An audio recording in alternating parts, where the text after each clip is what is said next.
So, good afternoon, everyone. Thank you so much for taking time to join us today. Today is a roundtable series on United States foreign policy in West Africa and security challenges in West Africa. So before we go on to start today's conversation, I would like to welcome our co-founder and director, Dr. Tyler Ibiedie, to give us a welcoming remarks. Thank you. Thank you very much, dear colleagues, dear friends, and participants, panelists, and members of CON Network. Thank you so much for making our time to join this discussion today. As a background, the Conflict Research Network West Africa is a research ecosystem, a peace research ecosystem that allows members to share their research with a broader policy and advocacy community, but also to build the capacity of younger emerging researchers in the region. We have conducted work for different institutions, including the United States Institute for Peace, Armed Conflict Location and Event Database Data Project, and several other partners that today we are also collaborating to organize this event. The purpose of these events is to give a voice to African researchers, to share their views, and to mainstream these views, not as provincial views, but really the views that shape how we should think about issues affecting Africa, and West Africa in particular. We know that in our region, we have a significant number of researchers based in the region, but also abroad. However, the voices that shape this research, the voices that shape the views, the voices that shape how we understand our region are not so much these voices. We want to change this, and to do this, we create a platform to and to be heard. And with that, without further ado, I welcome you to today's event, and I wish you a very fruitful discussion. And I am here to also learn from the distinguished speakers. Thank you. Thank you very much, Tarida. Thank you very much for that introduction. So for today's conversation, we are going to be talking about the United Nations foreign policy in Africa and security challenges in West Africa. The United States foreign policy in Africa dates back to colonial times, although the United States never had a colony in Africa. However, its strategic interest in the continent was, or is rather, reflected in its economic and security interests. And this has been manifested in trade, countering communism during the Cold War era, and more recently in counterinsurgency and counterterrorism measures. Now, central to today's conversation is the United States foreign policy in Africa and how it has influenced regional security in the region. We'll also be looking at the growing influences of Russia and China as well. Now, to take us into this conversation, we have three panelists, which we are very happy are present in our midst. Today, we have Dr. Olajumoke Ayandele. She is a visiting assistant professor of practice at New York University Center for Global Affairs. She also serves as the senior Nigerian advisor for the Armed Conflict and Location and Event Data Project, ACLED. Prior to assuming her current role, Dr. Ayandele was a postdoctoral research fellow at New York University Center for the Study of Africa and the African Diaspora, and a non-resident fellow at the Center for Global Affairs. Dr. Ayandele's research interest revolves around comprehending the dynamic relationship and intersection between African governance, human development, and political stability. Our research has earned her numerous awards and grants, including visiting research fellowships at the National Defense College, Abuja, and the Center for International Studies in Paris. A distinguished African security scholar, Dr. Ayandele maintains collaborative partnerships with international and regional decision makers, as well as governmental institutions, to advance human security initiatives and programs that contribute to a peaceful and secure Africa. Dr. Ayandele is a member of the United Nations Counterterrorism Executive Directorate, Global Research Network, and also holds membership in the Effectiveness Peace Operation Network. She holds a PhD in Global Affairs from Rutgers, the State University of New Jersey, an MPA in International Development Policy and Management, and a BA in in Economics, both from New York University. Thank you very much, Dr. Jumo, for joining this conversation. We also have Mr. Yusuf Bako. Mr. Yusuf is an independent analyst with a focus on international affairs, defense and security, as well as a lecturer with the International Relations and Diplomacy Department at Baze University Abuja. He was a senior analyst and desk officer for Anglophone West Africa with the Nigerian Defense Intelligence Agency. He was the chief of internal security with the Security Services Department of the Federal Capital Territory from 2012 to 2016. Between 2017 and 2021, he was a business development and strategy professional, assisting European businesses with entry into the Nigerian market. Educated with a BA Honours Business with Law from Middlesex University Business School and an MSc International Security and Global Governance from Birkbeck College, University of London, with a specialization in American foreign policy. He also publishes a newsletter called Yusuf's Point on Substack. And in this newsletter, the focus is on clarifying geopolitical and security issues.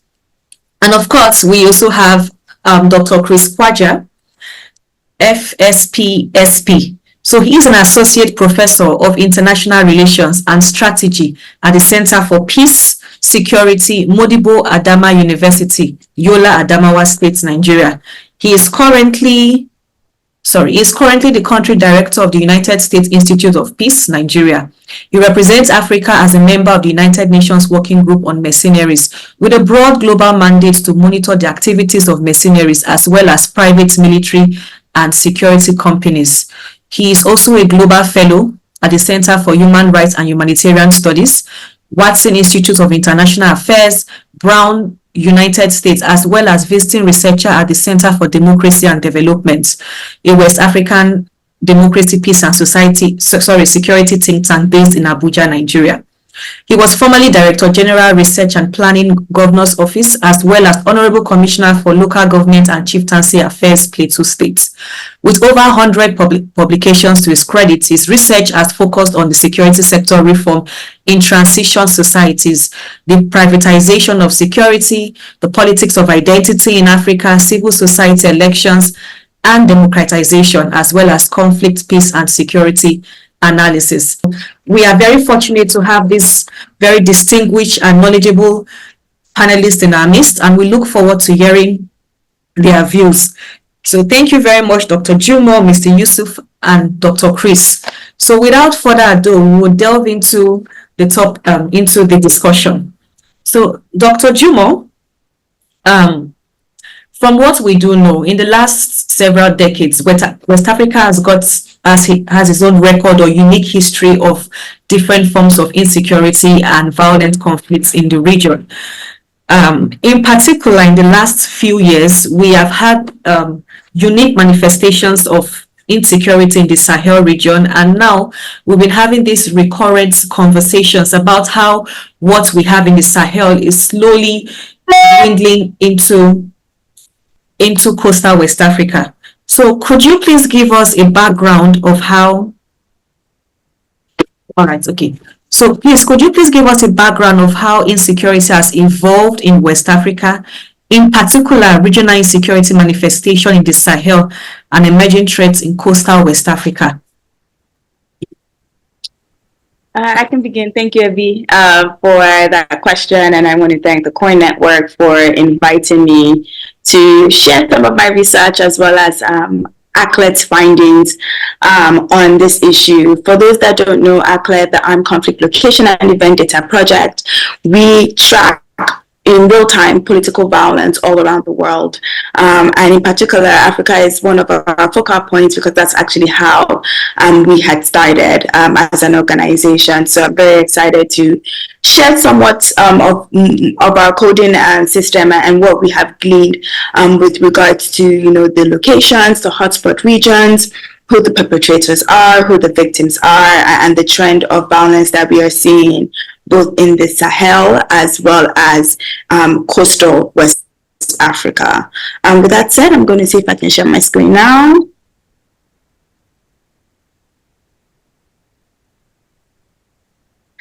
Just making sure that everybody can see my screen. Yeah. Thumbs up, thumbs up? Yes, okay, perfect. So the very, very first graphic or infographic that I want to show is what is going on in the Sahel. Within the context of what we are talking about, we do know that Islamic groups around West Africa are really taking advantage of this local grievance that we are seeing between the state and marginalized groups. And they're doing this to mobilize and recruit fighters as well as expand their influence. In particular, in the Sahel, we are seeing that there has been a rise in violent extremist groups in 3 major countries, right? Mali, Niger, and Burkina Faso. You can see that on the infographic and on the map that I have up on my screen.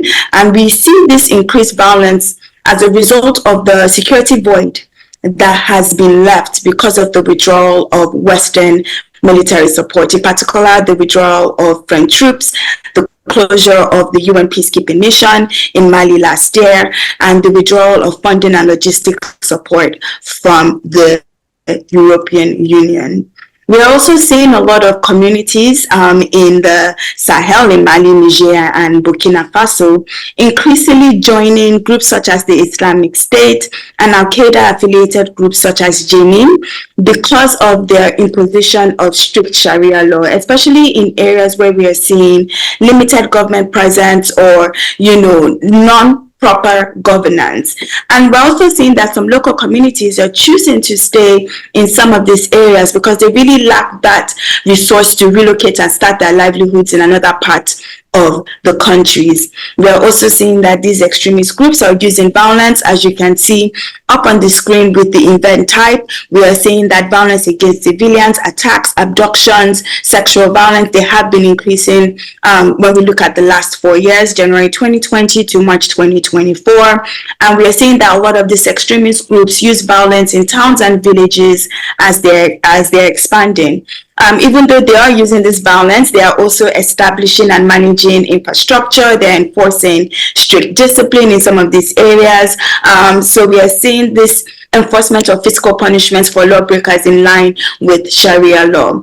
We are also seeing, and I want to particularly point out with the top 5 victims of civilian targeting, we see that pastoralists across the Sahel are increasingly and unfairly accused by governments, the Nigerian government, Burkina Faso government, and Malian government of collaborating with some of these terrorist groups, even though there's evidence that this claim is not necessarily as so. We are also seeing that in Mali, especially Jenin has capitalized on this narrative and is accusing the military junta right now in Mali of waging an ethnic war against, pastoralists who are also Muslim, even though Jenin is themselves attacking and displacing civilians in Mali.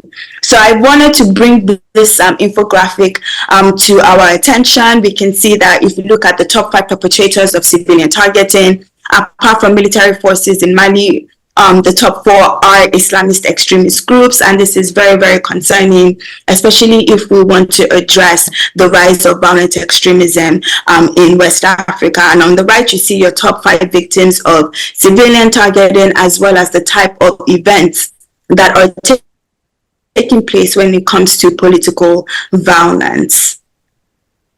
Now, turning into the coastal communities, making sure that you can all see.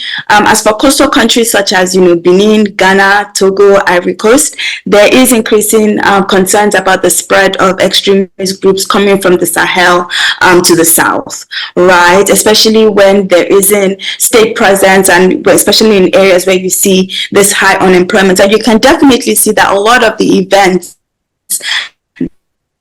that we're seeing, I'm not sure if you can see my arrow, are basically in border towns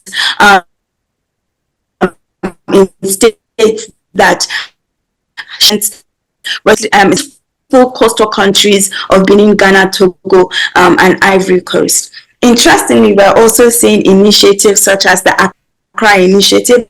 I'm not sure if we're familiar with the Accra Initiative, which includes several of these West African countries, and they are joining together to prevent the spread of violence from the Sahel to these coastal regions. So it's interesting because we're seeing, especially in West Africa, that a lot of these government officials are seeing this as a regional threat, not necessarily as a national threat, and that we need regional responses if we are going to address this increasing spread of violence that we are seeing in West Africa. I wanted to show the type of event that is going on, political violence that is going on in coastal communities that government officials should put at the back of their head. We can see that it's mostly riots and mob violence, and that is because of the high unemployment, the high inflation. We're seeing a lot of discontent in a lot of these coastal communities, and these are the types of discontent that Islamist groups would be able to use to mobilize and recruit. So there is a need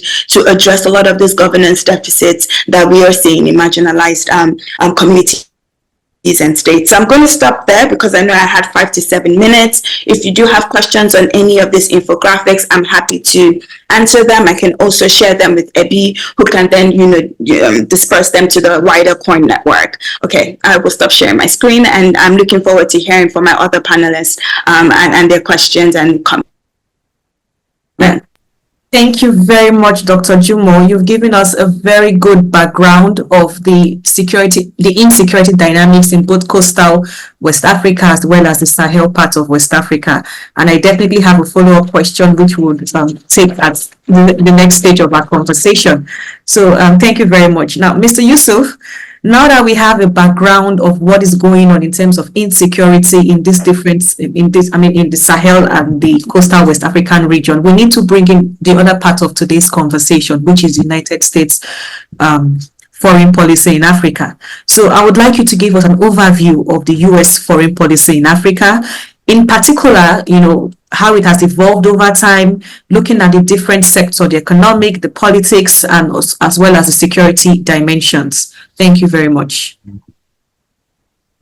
Well, how do I follow such a wonderful beginning from Dr. Jumo? Pleasure to be on this with you. Dr. Chris as well, thank you. And to COIN Network and Dr. Ebi, thank you again for this fantastic opportunity to be able to speak to you. From the US government politics, foreign policy has been a strong passion of mine that I've been following for well over 30 years now. Makes me sound older than I actually am, but that's how deep it is for me. And so it's about understanding the genesis of US foreign policy, right? And to be honest with you, it starts off in the 1950s where we had a situation that was very defining, a defining moment, which was actually the Suez. And Suez kind of laid the groundwork for where US foreign policy was going, because quite honestly, there needed to be a policy. But what is the policy actually today? Under this Biden administration, the Africa's strategy focuses on 3 core objectives, which is advancing trade and commercial ties with key African states in order to increase African prosperity, but also US prosperity, right? It's about protecting the US from cross-border health and security threats, hence why we've got such a massive US military presence on the continent in the form and shape of AFRICOM. And I know we'll be speaking much more to that later on. And of course, the third point is about supporting key African states towards progress and stability, citizen responsiveness, governance, and self-reliance. And that all tends to happen where there's investment. So the US tends to advocate for trade and security and development, but it's failed over the years to deliver on prosperity, peace, and justice a few times. And of course, it exerts its dominance through the international financial systems and NATO, as I've kind of alluded before. So, like I said, the Americans have always had an interest in Africa, which is very narrow, low trajectory in that sense. And it started off with securing the mines in Congo for uranium, which was vital to the Manhattan Project and the atomic bomb. They stationed US troops here to protect it. And of course, it was a strategic transit point towards the Middle East and the Far East, during the war, and it's stuck around since. And of course, the Suez issue, which was a humiliating defeat for the British and the French, now left the Eisenhower administration in a situation to basically help them save face and say to them, look, you've lost your influence in North Africa and of course the Middle East. Manage the rest of Africa, Black Africa, that you do have under your dominion, so to speak. But at the same time, it called for decolonization. And the US Secretary of State, John Forrest Dulles, was actually pushing for that very hard. And you also had, very, very strange to hear it and say it, but VP Richard Nixon also on side with that, noting that the Africans would be very much in the space for a non-aligned movement. It went on with this low trajectory approach and presence throughout the next, 30 years, 40 years, or 4 or 5 different US presidents. The Kennedy and Johnson administration were a bit, a bit standoffish on the whole of the continent, but with one particular point was South Africa. They were very, very pointedly about ostracizing South Africa. South Africa became a very big point of contention in US politics, especially domestically. Funny we say that again because, as we all know, America was going through its own civil rights problems throughout the 50s, the 60s, and the 70s. But internationally, it was not for what we call minority rules in Southern Africa. And with that, the Black Caucus in America kind of formed already an organization to try and push back on this, but it was very limited. Moving on into the 70s with the Carter administration, what you find was that the Carter administration was a little more proactive in the sense of trying to deal with the Africans and African states than Nixon was. The Nixon doctrine summarized U.S. objectives in Africa on the premises of peace, economic development, and justice, especially towards Southern Africa, which again, like I said, was a bit of a strange one given the civil rights issues that were prevalent in the United States. So in the Carter administration, they broke the backs of the white minority rule by already getting Rhodesia into a space where Rhodesia had to give into black majority rule. And of course, that then happens in 1980 with Rhodesia, but there was more and more pressure being applied to South Africa. Into the 80s and the 90s, the Reagan and the Bush years, it was more about now containing Soviet threats on the continent. That had always been there, but it's been something that the Americans didn't particularly want as the forefront of engagement in Africa. But it had to come to the front where you had countries like Angola, which was now heavily courted by the Soviets. And of course, we all know what happened with the Angolan issue there. With the points of strikes in Africa, Libya in the 1980-86 against Muammar Gaddafi, that kind of showed some, power flexing by the US, which also was a bit of a radicalized moment for many others in the continent and, of course, throughout the Middle East. With Bush 41, what we found was he was in a space of multilateralism, right? Especially with the whole Gulf War, where he built up a consensus. So he thought he could build up this consensus to deal with Africa. And of course, he also had an interesting friend in Gorbachev, who he thought, let's try and build this relationship, a new way of thinking, creating possibilities of cooperation and dealing with conflicts in Africa. It worked for a bit. Of course, he was a one-term president. Then we come to the most, I would say the most tumultuous, but it was certainly the most interesting times in U.S. foreign policy, which was the Clinton years.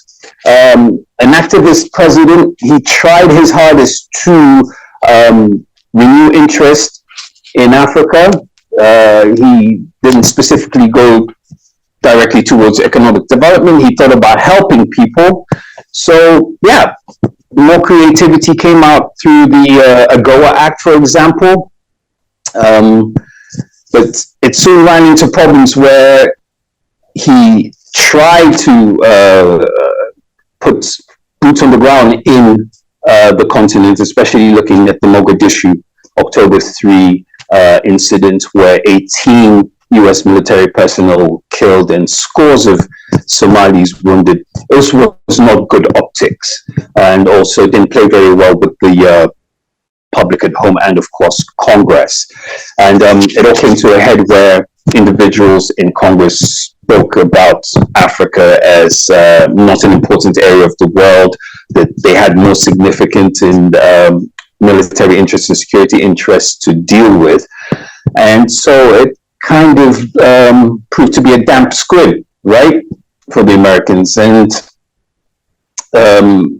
didn't work out as well as they'd hoped, well, for Clinton especially. And that showed in the Rwanda genocide of '94, where there was the chance to actually do something and step in and be of help, especially with the presidential decision directive, which basically failed. Moving on to Bush 43, we all know about his pet project, which was PEPFAR, which is the President's Emergency Plan for AIDS Relief and also the Millennium Challenge Corporation. Obama and Trump followed on with these things, but on the whole, we still move back to this low trajectory approach of the United States. And it shows with the way that diplomacy actually took a back seat, in my estimation, and the US military now took the lead, because what it was doing was dealing with a lot of conflicts and trying to engage in peace resolution. So that's why today we have this strategy on prevention of conflicts and the promotion of stability, being led by what the General of AFRICOM, General Langley, calls a whole government approach. So in a nutshell, that's where US foreign policy has been coming from. And returning back to where we started off with the Biden administration, he's let the side down, because he started off great with this African summit and promised to visit Africa, and coming into the election cycle 24, where he's got a rematch with the 45th president, he definitely will not be making that trip. But since we've had Kamala Harris and other people like Yellen come through, it's been, again, a wishy-washy approach, to be honest, in my point of view, what the Americans are trying to do in Africa. They've tried to engage through economic and diplomatic means, but the political and the domestic situation is what actually dominates, and the resources are not there to do what they want to do. And most of the State Department and AFRICOM will tell you that. So with that, yeah, I'll be happy to take further questions. All right. Thank you so much, Mr. Yusuf. You've given us a very long and long but also insightful overview of the United States policy, foreign policy in Africa. I mean, you've been able to touch on the different regions, but more importantly, you've highlighted some key points. For instance, in terms of the decolonization, the role that they played, as well as this seemingly view of limited or restrained military intervention due to their previous experiences, and definitely would have follow-up questions for you. Before we ask Dr. Chris to speak, I just want to let our audience know that if you have any questions, please feel free to type them in the chat box and we'll get to them eventually. And if you have any comments as well to share, you can also type them in the chat box as well. Thank you. So, Dr. Chris, we have a very important question for you as well. I mean, currently now, I mean, from Dr. Jumo's conversation, we have a good background of the insecurity challenges in West Africa. From Dr. Yusuf submission, we also have a good background of the United States foreign policy in Africa as well. But in as much as we have the United States in West Africa, we do also have other external actors as well, for instance, like France, Russia, and China. And it's, in a way, their presence there, in a way, also impacts or influences United States foreign policy as well. So how does the presence of external actors such as Russia and China influence the response of West African government and ECOWAS towards US foreign policy in the region? Thank you very much for this opportunity to reflect on the African journey and reality when it comes to peace, security, and development. I think in order to provide a context to where we are, it's important for us to engage history. As far back as 1967, Professor Ali Mazrui brought up this thesis around Pax Africana. And what the thesis on Pax Africana sought to do was that Africa must take full responsibility for peace and security in the continent. 40 years down the line, the Ghanaian professor, George Ayiti, came up with this notion of African solution to African problems, which was well amplified in 2007 when South Africa was chairing the United Nations Security Council. And we saw how Thabo Mbeki became the face of that agenda of Pax Africana that was framed around African solution for African problem. Now, in the aftermath of the independence of the United States, the notion of Pax Americana was also framed as part of a grand strategy by the Americans. And it was very simple: advancing the interest of Americans, ensuring that prosperity of the American people is assured and ensured, ensuring that Americans are patriotic and nationalistic in ways that propels the foreign policy of the American people.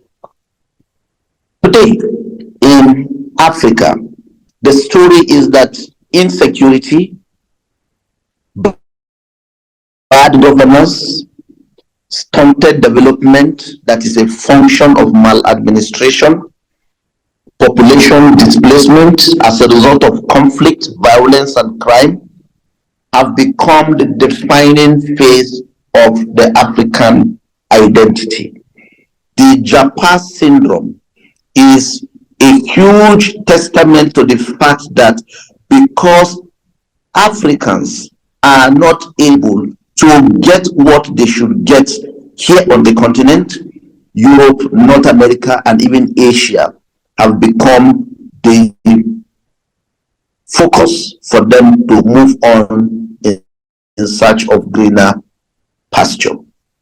We've seen ECOWAS as a regional economic group designing policies or protocols on good governance, on peace and security, on free movement of people, all in a bid to address issues of economic development, human security, as well as the general development of the West African region. But we are not yet there because of the challenges I highlighted of insecurity, transnational crimes, bad governance, and corruption. What the US foreign policy sought to do was that America, with a history of colonialism, having experienced colonization, saw in Africa a continent that had similar history, and it was easy to connect. And we saw that with the move away from parliamentary system of government by many African countries towards the presidential system of government, capitalism, the debt or the fall, and how we embrace capitalism and America. And while that was going on, unipolarism was the defining phase of the global economy. From unipolarism, we moved to bipolarism, where the US and Russia became the face of the global economy or the global security landscape. Today, multiple actors, China has emerged, Russia is there, the US is there and its allies. We are also seeing the rise of BRICS, and all that are testaments to the fact that ECOWAS is today left with the option of looking at several alternatives to its own development. There are two major currencies that are defining the involvement of the US, Russia, China, and other actors in West Africa. The first is that we have a market of countries and people that are not productive but consumer in their orientation, and that whatever is produced from these countries can find their way into, or their ways into, the West African market. As big as Nigeria is, with over 200 million people, you can imagine the ICT market. You can imagine how Apple alone, the amount of money Apple is making in Nigeria, both in terms of cell phones, in terms of laptops and other gadgets. Same for products that are coming from China. We saw the wheat war between Russia and even Ukraine. The sale of arms transfer into West Africa is a big market. The military industrial complex of these countries are hugely benefiting from the market of West Africa. That is the first currency. The second currency, which is so strong, is the availability of natural resources in West Africa. The availability of natural resources in West Africa makes the region an important actor, not as a force to be reckoned with in terms of production, but in terms of raw material extraction from Niger, uranium, to Nigeria, oil and gas, down to several other countries within the region, where you find the Sahel and coastal West Africa all becoming hotbeds for critical minerals today. Now, all this contributes to the influx of these actors.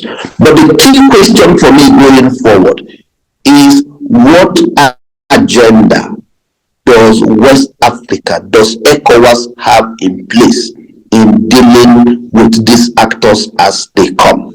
What is ECOWAS giving from the perspective of foreign policy? What is the foreign policy agenda of ECOWAS that places the region at a point where it can negotiate and also assert its influence in whatever conversation is taking place between and amongst these actors.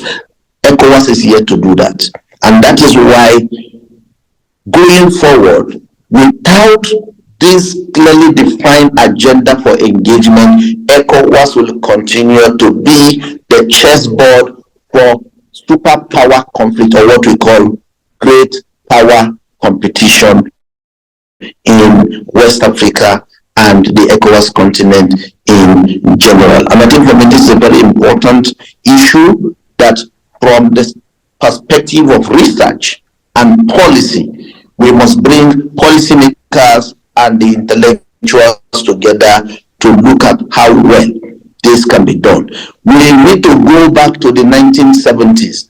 In 1976, the Murtala administration organized a foreign policy conference on Nigeria to look at how well Nigerian foreign policy can be repositioned in order to make Nigeria the country to beat. And we remember very vividly the Murtala Mohammed acclamation of Africa has come of age. We need ECOWAS to also reinforce that by saying ECOWAS has come of age, it understands the politics of the global economy, it is not ready to be on the menu, but it wants to sit where the menu will be discussed and every continent and every actor will have equal stake. You cannot sit on the table if you don't have something to offer. Thank you. Thank you very much, Dr. Chris. That was very insightful, and I can always trust you to raise more research questions for us. And that particular question you have raised, I will definitely bring it back to you at some point to answer in today's conversation. But yes, definitely we cannot ignore the fact, or rather, we cannot ignore the very important salient fact that West Africa remains a strategic interest for trade and resources for some of these external actors. And in as much as the US foreign policy interests, based on Mr. Yusuf summary, is involved in terms of development and trade, and with limited, or rather they are constrained in terms of military intervention, West Africa provides that platform for more trade interaction. So I would, Dr. Jumo, I do have a question for you, and this is very important, because when you were giving us that background of insecurity in the region, you mentioned something that was very, very important, and just like what Dr. Chris has also alluded to as well. You talked about the security void that has been left as a result of this external actors pulling out due to rising nationalism in some of these countries in the West African region, like Burkina Faso, for instance, Niger. So could you please expound on the implications of this? I mean, France was kicked out recently. We have very few UN peacekeeping forces on ground. If not, they've all left. So could you expand on what that means for security in the region? Thank you. Of course. Thank you again for that question. This is my own opinion on, what I think about the security situation. I mean, if I could predict, I would be a millionaire, but we're just giving an analysis based off of the data that we have been looking at and tracking. In my own opinion, with what is going on with the security void, I do think with the kicking out of France and the UN and the European Union, this was a situation of, you've been here for a decade and the security situation is worsening. So what have you been doing all this while? And I think this is very interesting and important, because it brings into the forefront that we all have different definitions and conceptualization of security, right? Security for who, right? Who are we securing, right? So with the military coups that have happened in Niger, Burkina Faso, and Mali, it seemed that the security was for the elites, right? The civilian administration, not necessarily taking into consideration what was going on for local communities and how local communities were feeling about, the administration's ability to secure their own livelihoods, right? And that's the void that the military junta is trying to fill. Are they successful in it? It depends on who you ask, right? If you go on the field. For some people, yes, this is one way of showing African solutions to African problems. If we've had this situation for the last decade where we had, foreign intervention and nothing has happened yet, where we feel like we are more secure, maybe we need, strength. Maybe we need leadership in the form of military juntas because democracy isn't necessarily working for us. Now, with the military juntas, we're seeing an increase in attacks against and the non-respect for human rights and humanitarian laws. How that is going to translate and whether Islamic states are going to be able to mobilize this so that they are going to be able to recruit more foot soldiers, that's something that, is a big question mark. But I do feel, and as Dr. Chris had said, this is where regional organizations such as the African Union and ECOWAS need to step in, right, to kind of change that perception about what legitimacy is. Legitimacy isn't necessarily just about holding elections and, having people voted into power. It's more than that, right, especially with the complex situation that is going on in West Africa and with everything that is so interconnected. There is a need for us to show strength, for us to show leadership, and for us to show that we're listening. We're listening to what the local citizen is asking for, what they're demanding for, and we need to be more accountable to our citizens. And I'll stop there for now. Thank you very much, Jumo. You've given us a very interesting view. So they are leaving or they are staying. Definitely there is going to be a void. There's going to be implication for security. And yes, definitely from what Dr. Chris said, we need to have a collective security response in regards to that. And having said that, so Mr. Yusuf, the next question goes to you. Now, still bringing us back to United States foreign policy right here in West Africa. So we're very much aware there is some form of, I use the term base loosely, in Niger Republic, which is which has been a source of intelligence gathering in the fight against violent extremism. So could you expand more on the efforts of the United States in supporting West African states to combat violent extremism in the region? Well, there are two bases in Niger, but the second one, you didn't hear that one from me, because supposedly the first one that we do know of outside Agadez, which is $100 million drone base, is under the watch of the U.S. military command, right? The other one supposedly, and like I said, you hear that from me again, is a CIA base, which does more or less the same thing. As I mentioned earlier on, Africa is a great transit point, and of course it's a great logistics point as well. Speaking to military officers, Nigerian military officers, over the last 10 years, and as you mentioned, in my former capacity as a defense intelligence officer, we have had great interactions and support from the U.S. military. In fact, some of the stories that they relayed to me, I was pleasantly surprised as to the depth of this interaction.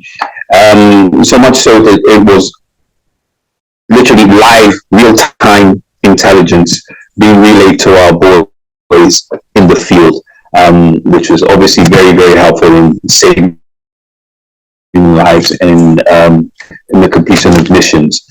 The Americans, of course, have had numerous boots on ground disasters and tend to limit their exposure because they don't like coffins draped with the flag going home to Dover Air Force Base, right?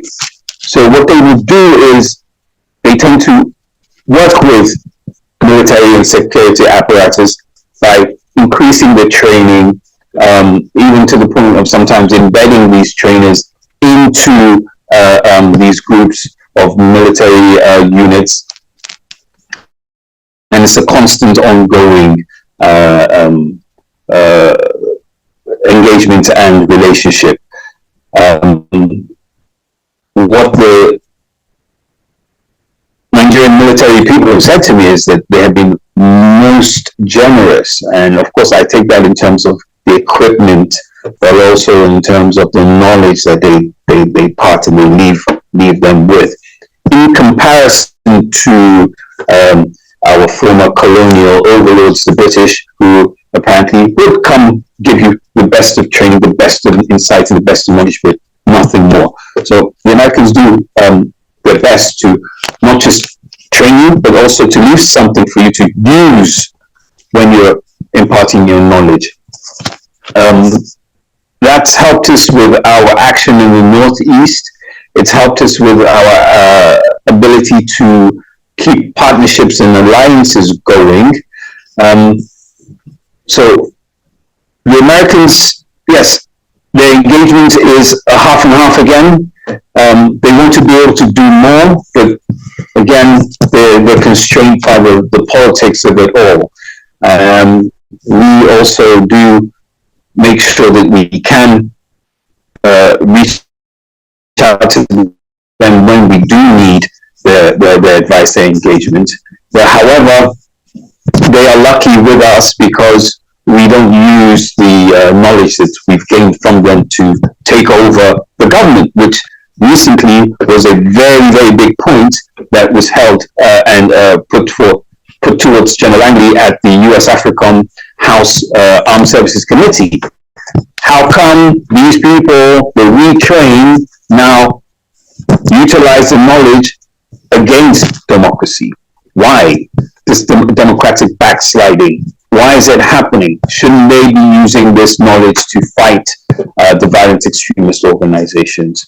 So we, in terms of Nigeria, we're lucky with it. In terms of other actors in the or nation states in the region, for the Americans, not so much. Thank you very much, Mr. Yusuf. Yeah, definitely. We, in the course of our research on violent extremism in the northeastern part of Nigeria, as well as the border communities between Nigeria and Niger, we have had these conversations about the usefulness of that particular drone base in Niger, and that has been quite instrumental for the multinational joint task force in engaging with the violent terrorist organizations in the region.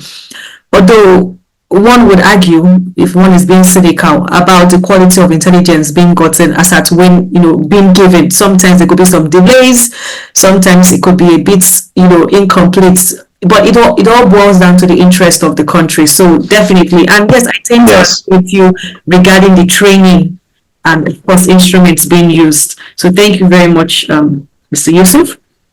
Yeah, Dr. Chris, and I'm very happy to ask this next question because this is kind of a follow-up question from your first question, from the first question that we had thrown out there to you. And you had already given us a very rich background in terms of the economic and political realities or challenges that is being faced in West Africa. And you have also been able to effectively tie in those challenges to the sustained insecurity in the region. So, Dr. Chris, reflecting on the United States foreign policy, do you think that this foreign policy, in terms of the U.S. focus on development in the region and good governance and democracy, so do you think the U.S. foreign policy has been able to adequately respond to these economic and political challenges? And bear in mind, reflecting on the Global Fragility Act and the African Growth and Opportunities Act.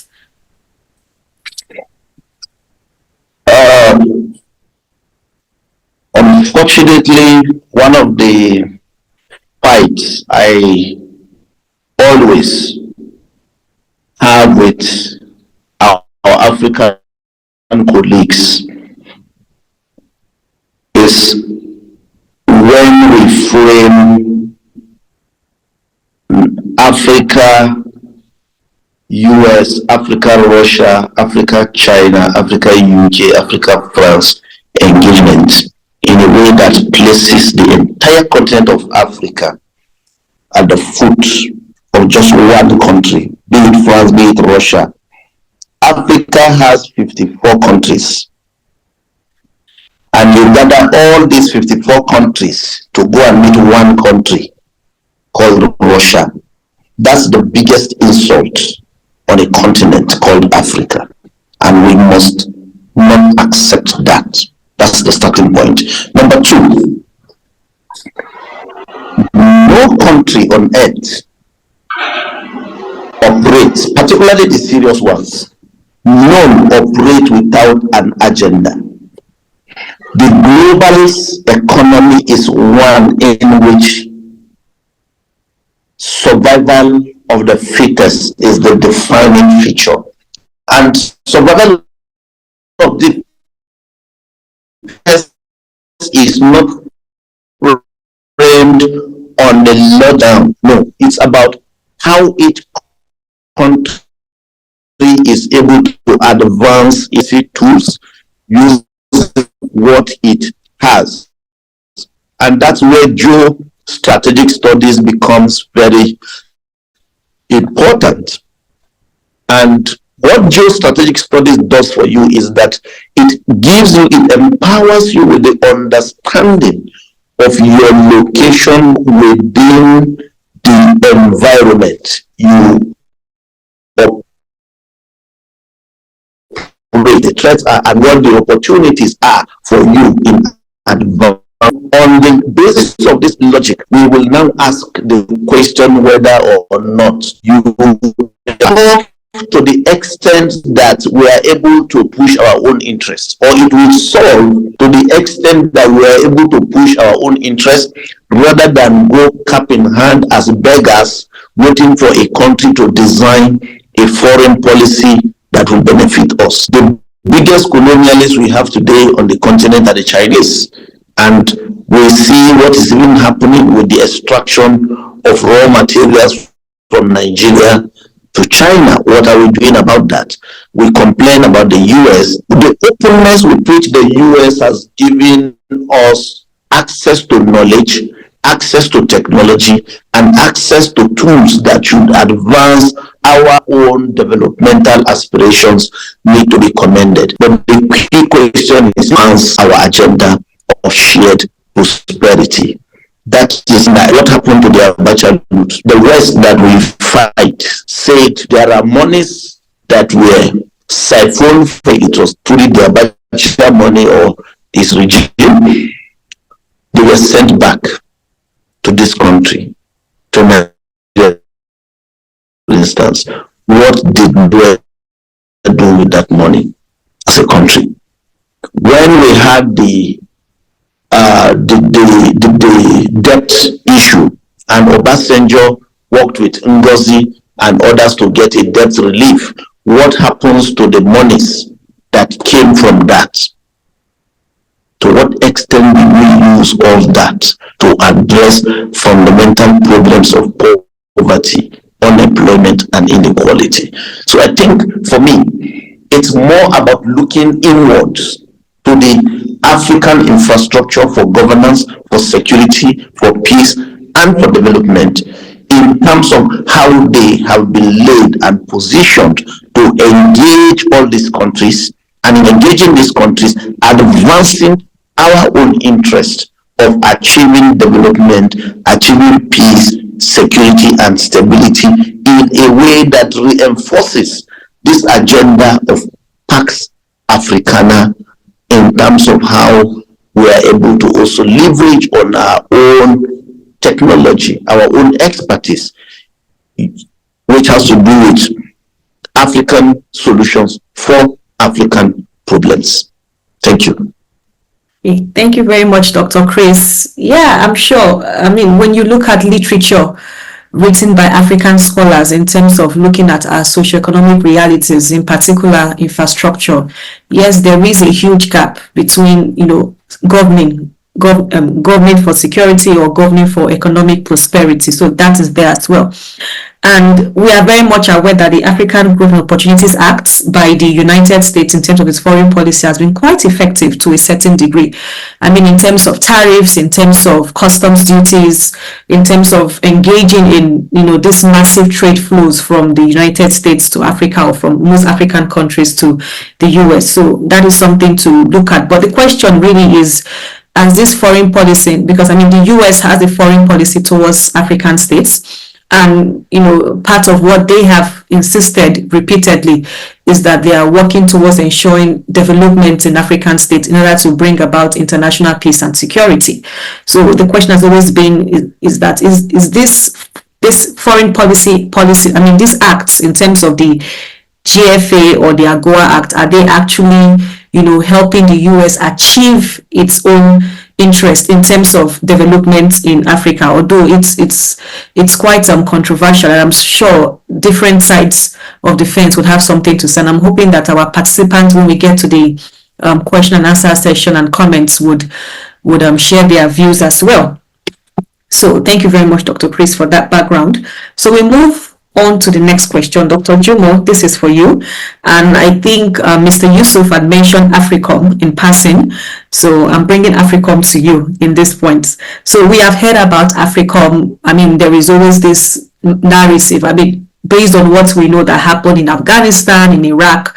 So there is always this heightened sense of suspicion when it comes to AFRICOM. But anyway, we do have AFRICOM somewhere off the coast of Djibouti or so. And the question is, what does AFRICOM do in Africa, and how does it support long-term security in West Africa or in Africa? And what are those key challenges and limitations of AFRICOM in the region? Thank you. Of course. Thank you, Ebi. And, I'm going to try my best to answer this question, but if any of my esteemed panelists also want to jump in and add to what I would say, that is also fine, and I would appreciate it. So talking about AFRICOM, we always say AFRICOM, but for some people don't necessarily know what it stands for. AFRICOM is the United States Africa Command. It was established in 2007, and it coordinates U.S. military operations as well as security cooperation across the African continent. And these initiatives and programs are really intended, according to their website, and if you talk to some our AFRICOM commanders, to strengthen the security of African U.S. partner nations, as well as protect U.S. interests. So how does it do this? It does this in several ways, but I want to focus on three major ways because of the context of our webinar today. The first is through military training and capacity building for African security forces. And they do this by working with regional organizations such as the African Union. We also see AFRICOM conducting counterterrorism and counterinsurgency operations. So, for example, the U.S. airstrikes that we see in Somalia against Al-Shabaab, that's AFRICOM. We've also seen AFRICOM somewhat involved with the MNJTF when it comes to addressing and combating Boko Haram. And for the coastal states, the littoral states, we see AFRICOM supporting efforts to combat piracy and to also enhance this maritime security at the coast of West Africa, whether it's, the Gulf of Guinea, where most littoral West African states are, or whether it's in the Horn of Africa, which is, Somalia, Djibouti, and Kenya. Now, when it comes to the challenges and limitations, for me, the first one is the African countries, African states just have more alternatives and more partners that they can, liaise with. So the U.S. isn't necessarily, when Dr. Chris was talking about geopolitical implications, this is also where it comes into play, because we're having, key partners such as Russia, China, that are also involved on the continent. And if African states do not like the terms that are given by the United States, whether it has to do with, the respect of human rights or humanitarian intervention and law, they can just go to Russia and China to get, whether it is weapons, equipment, training. There are alternatives and other partners that African nations can, coordinate with and collaborate with. So I think that's definitely one challenge and limitation that AFRICOM is currently facing. now there's also the perception of militarization. So when you ask, military officers or policymakers or academics, what's the perception of AFRICOM? A lot of people say, if we have more AFRICOM involvement, we're going to see more militarization. And this militarization is going to be another Afghanistan waiting to happen. And this is why we see a lot of negative reaction, whether it's from state officials, whether it's from local populations, of not necessarily embracing what AFRICOM can possibly do for partner countries, or even allowing an AFRICOM base. Nigeria comes to mind with that regard. And as you mentioned, Ebi, there's just a low level of trust, right, with how people view the United States, and African countries also wanting to maintain their sovereignty in this fight against violent extremism. So I do think that these are some of the challenges and limitations that AFRICOM is facing on the African continent when it comes to US-Africa relations. Africa not necessarily being a monolith. We know that it is 54 countries, but in the context of this webinar, in my own opinion, these are the limitations and challenges. Thank you so much, Dr. Jumo. She has really opened up the space for AFRICOM conversation. So before we move on to our participants to join the conversation, I just want to give an opportunity to our panelists. If anybody wants to talk briefly within 2 minutes about AFRICOM. I don't know, Mr. Yusuf, if you have something to weigh in regarding Dr. Jumo's comment on AFRICOM. Yes, sure. I think Dr. Jumo is very correct on everything she said. Yes, we do have alternatives. The fact of the matter is that the entire coordination of U.S. foreign policy is done through AFRICOM. Because primarily it's the Americans themselves have seen the continent as a place of perpetual crisis, right? And to be able to get things done and do things right, the perfect logisticians, the U.S. military. They've got the reach, and also to a lot of extent, a lot of local knowledge, whether it's non-service, non-commissioned services, officers or officers. So there's a lot of reposited knowledge there. But the one thing that we've got to understand why AFRICOM is taking the lead, and there was a question in the chats about is US foreign policy militarized? Is it a pattern or is it strategy? To answer that question, it's both. It's a long-term pattern and it's an immediate strategy. Not even an immediate strategy, it's just a strategy full stop, right? Because as John Bolton, the one-time Trump White House National Security Advisor said, a big problem in Africa is China. And now they've realized that the other big problem in Africa is Russia. So the Americans are very, very concerned about the interconnectedness of these two actors on the continent. And with that, yes, AFRICOM is a big part in trying to disseminate and implement U.S. foreign policy. So I'll keep that short. Yeah. All right. Thank you very much. We have really talked a lot. I mean, we've covered a lot. We've looked at the United States foreign policy as far back as the 50s, thanks to Mr. Yusuf. We have looked at the different insecurity dynamics in the Sahel, West Africa, as well as the coastal West Africa. We have also looked at external actors, as well as, making a case for African solutions to African problems. So this is the point whereby we allow our guests to interact with us, our participants. So if you have comments to make or questions, you have 2 minutes, please keep it concise. So you can do this by raising up your hands. And if you don't have any questions or comment, then I am happy to read out the questions that you've posted on the chat box for those for our panelists. So participants, this is the time whereby you get to share your views. All right, okay. So nobody, okay, fair enough. So we do have a question here in the chat box. Our Chukuma had asked, what does the emerging multipolar geopolitics in Africa hold for the continent in terms of security and development? Who gains what? And I think Dr. Chris is in the right position to answer this question. So, Dr. Chris, we have a question for you from our Chukwu. I responded that the strong wins from the geopolitical competition, and it's very simple. You don't go into a fight where you know you are weak. It's all about bargaining power. It's about capacity for such confrontations. And once you know you have what it takes to engage, then go. But where you don't have that, automatically it's not for you. This very simple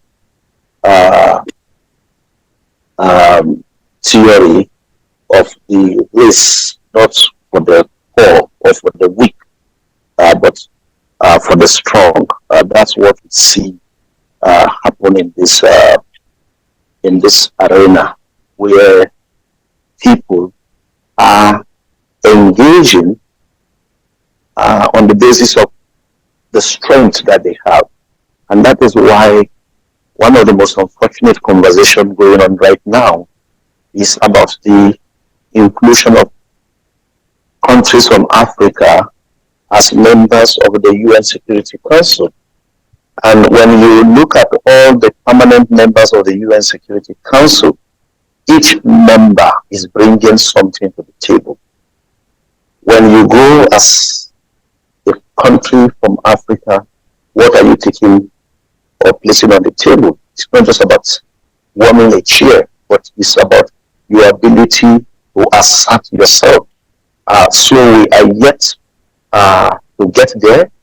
So this might be an unpopular position. People will say no, it's not like that. But I think I have been on the idealist seat for a long time to understand what happens within this system, and I think realism is what is defining the face of international relations when it comes to how countries compete, the nature of this competition, what each actor is willing to give in or out. Because when you ask the question, for us to talk about inclusion in the UN Security Council, we need to ask a more fundamental question. How did each member of that council get there? That question on its own will now tell us that, okay, you need to do A, B, C, D, E. And that is why, in the context of the great power, the geopolitical war we see today, when we look at the share of global GDP, global, ask yourself, where is Africa in terms of its contribution to global GDP as a producer, as a competitor?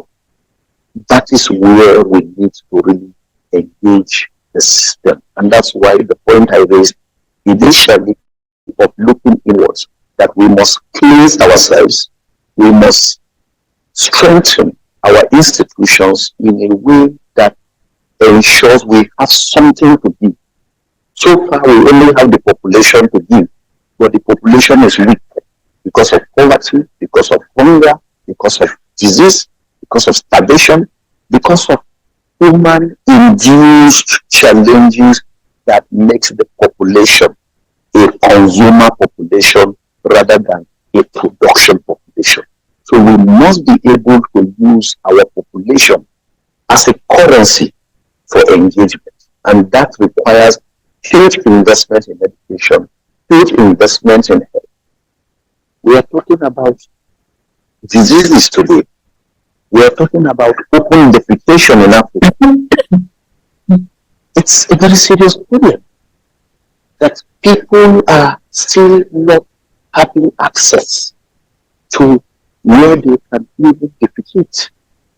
You even see people saying Because I had a conversation with a UNICEF staff who was telling me that they went to a community and the chief of the community told them that open defecation is something that is cultural, that they cannot begin to build toilets in their homes, that it's un-African for them. So they have to go to the bush and defecate. That's the conversation we're having. You have a population, millions of people out of school children, and when you raise the issue of education, it is still seen as a Western thing and not a tool for empowering people. We are still talking about giving back to children that we cannot pay for. Just a few days ago, the president of the African Development Bank was talking about hundreds, millions of Africans that are yet to have access to electricity. Electricity. What does electricity do for a continent? It lightens the continent, not just for them to see, but for them to be positioned, to be productive. But that is what we are still grappling with. We are still dealing with what Abraham Maslow defined as psychological needs. Hunger and shelter are still the issues we are battling with. Okay. And once we have a continent that is confronted with this kind of challenges, automatically it becomes difficult for that continent to aspire to be in a place where people that have advanced will now hand over their future to such a continent. So we must look inward and tell ourselves the truth. Thank you. Yeah, thank you very much, Dr. Chris. Really highlighting the importance of African leaders reflecting or thinking of their worldview or their position in the international system. So our time is fast spent, but we do have someone from the audience. So we would, Azomta, please go ahead with your, Miss Azomta Ozumba, please go ahead with your comments. Okay, thank you very much, Dr. Ibi. I hope that you can hear me. This has been a really insightful conversation, and I really don't have questions, but rather to contribute further to what has already been discussed by Dr. Chris, Dr. Jumo, and Dr. Yusuf. With regards to U.S. foreign policy in Africa, like we've all discussed, is quite a very interesting, how do I put it now, from the slave trade era, where it was basically their interest rather than Africa's interest. So it's something that we all need to understand, that it is U.S. policy. So of course it has to do with their interest rather than Africa's interest. It is high time Africans decide on exactly what they want. Just like Dr. Chris was saying, we need to have an agenda. We need to have a plan of action. Okay. When we're talking about AGOA, AGOA is a U.S. policy. It is not an African-induced policy. It is a U.S. policy. So, of course, the conditionalities are quite stringent for the local African man. You can't expect him to meet up to the standards that the U.S. demands for any product that is to be exported to the U.S., even though it is assumed or subsumed to benefit Africans. Okay, and then we are talking about there are situations that are so difficult in Africa that it makes it even impossible to benefit from whatever support or assistance that the West is going to offer to Africans. So my own recommendation is that rather than continuing looking at external people for our own development, it is high time Africans look inward. I mean, we have a Nepal policy that is basically, give or take, African-induced, and even that is relying on the West for financial support. This should not be so. Okay, we should look at our education. The first point of all, I think, should be education. By education, I mean our curriculum. If we all, most of us are in the academics, if we look at what we are teaching, we see that we are still looking to the West towards the way we develop our curriculums for Africans. This should not be the way things are. I'm glad that NUC is gradually thinking forward and bringing up the idea of CCMAS for us to have an Indian and what do you call it, regional input in the development of our curriculums. That aside, we should also look at other aspects of education. Education is not necessarily solely formal education. We also have an informal system that is practiced somewhere in the southeast, where people take in some people and then train them to learn skills, to acquire skills. These keep the youth and the young ones engaged. And when these people are engaged and they have a source of income to survive, they wouldn't be thinking of crime. We would not be thinking of terrorism. Terrorism is not a word, it's not a concept that is associated with the Africa that I grew up with, the Africa that I knew. The word terrorism is not something that we associate with Africa. So telling us that you're coming down to fight terrorism in Africa, it sounds alien to me. So I think we need to look inward to solve our own problems before the people come in guise of solving problems for us and end up creating even more problems. At this century, we should never be talking about. Thank you so much. Thank you very much, Azomta. I can really hear the passion in your voice. Yes, in line with Dr. Chris's comment, African solutions to African problems. So our time is fast spent. I will have to give our panelists 1 minute each for either closing remarks or recommendations. So you have 1 minute, and we start with Dr. Jumo, please. Thank you. Thank you very much. I think with this conversation, I think it's very, very important for us to look at our history, right? There's nothing new under the sun, but we cannot necessarily move forward as states or as a region or as a continent if we don't look backwards so that we can know how to push forward. So that is where I will stop my conversation because I know that we are far spent. Yeah, thank you so much, Dr. Jumo. Mr. Yusuf, you've got 1 minute for your closing statement or recommendation. Thank you. Again, thank you very much for this very brilliant conversation and initiative. Wow, there's so much we could say. From my point of view, I just want us to understand that Africa is not a bargaining chip. Well, yes, but as everybody else in this room has said, we need to hone our own values and take them out to the world. But most of all, we've got to also remember this.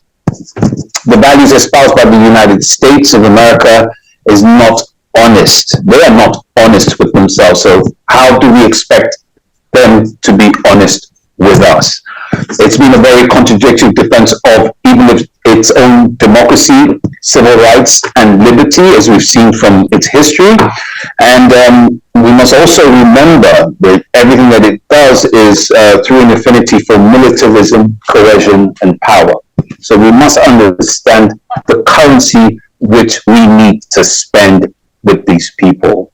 And yes, we need to develop and homegrown our own ideas to take us out into the world. So thank you very much, Mr. Yusuf. Dr. Chris, you've got 1 minute for your closing statement or recommendation. Thank you. Bob Marley said, emancipate yourself from mental slavery. And I think for me, that's my closing word. We must liberate ourselves. Knowledge is power, and power liberates. We must move from Afro-pessimism to Afro-realism. That the Africa of today is the Africa that must take on its own destiny by understanding what the reality is on ground and designing its own pathway for survival. And it's just the way to go. Thank you. Thank you very much, panelists. It has been a very interesting conversation. We have talked about a lot. We have gone through history lanes, talked about U.S. foreign policy from the 1950s till date. We had explored the security aspect of it, looked at intelligence, looked at U.S. African command. We have also, opened up the conversation regarding ECOWAS agenda in the place of dealing with these external actors. And Dr. Chris really left up with a very important conversation, or rather question, to reflect on what is ECOWAS foreign agenda. We have different actors right now in West Africa or in Africa as a whole. You have Russia and China, the rest of them with their different interests. So at this particular point, the question is that we don't necessarily expect the United States foreign policy to be at an advantage to Africa in terms of security, but we expect ECOWAS at the regional level to come up with our own foreign policy agenda. So we can always go back home and reflect on that. And thank you very much, our panelists, Dr. Jumo, Mr. Yusuf and Dr. Chris. Thank you so much for taking time out to join this conversation. We truly appreciate you. West Africa thanks you and appreciates your time. We also thank our participants for taking time out of their busy schedule to join us for this 1.5 hour of conversation. Thank you so much for joining us. Enjoy the rest of your weekend. Next. Bye. Thank you.